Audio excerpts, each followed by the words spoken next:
Welcome to టీ10. నేను రేవతి.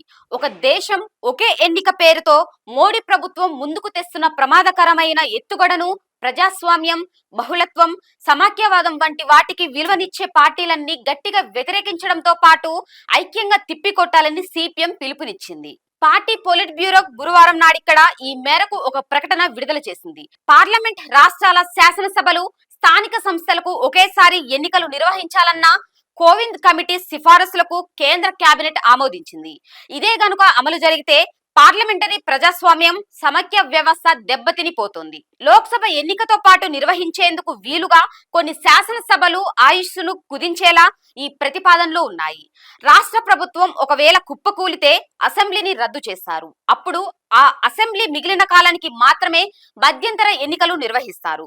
ఇవన్నీ కూడా రాజ్యాంగంలో నిర్దేశించిన 5 ఏళ్ల పదవి కాలానికి తమ ప్రతినిధులను ఎన్నుకునే ప్రజల హక్కును కాలరాయడమే. అదీ కాక మిగిలిన పదవి కాలానికి సదరు అసెంబ్లీకి మధ్యంతర ఎన్నికలు నిర్వహించాలన్న సిఫారసు పలుమార్లు ఎన్నికల నిర్వహణను విచారించడమే ఈ కొత్త పథకం ఉద్దేశమని ఏదైతే ఉదరగొడుతున్నారో ఆ లక్ష్యాన్నే ఇది దెబ్బతీస్తుంది.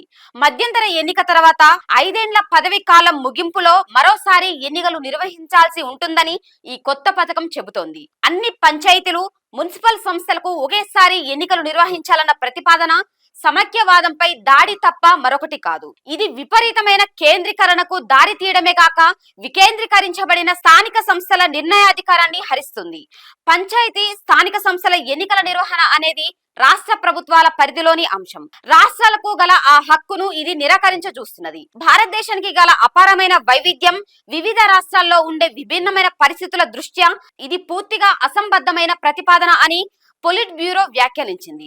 ఒక దేశం ఒకే ఎన్నిక అనే భావన ఆర్ఎస్ఎస్, బీజేపీ మానస పుత్రిక. ఒకే ఒక్క నాయకుడి ఆధ్వర్యంలో నిరంకుశ యూనిటరీ రాజ్యం ఏర్పడాలన్నదే దీని అసలు ఉద్దేశమని పొలిట్ బ్యూరో విమర్శించింది.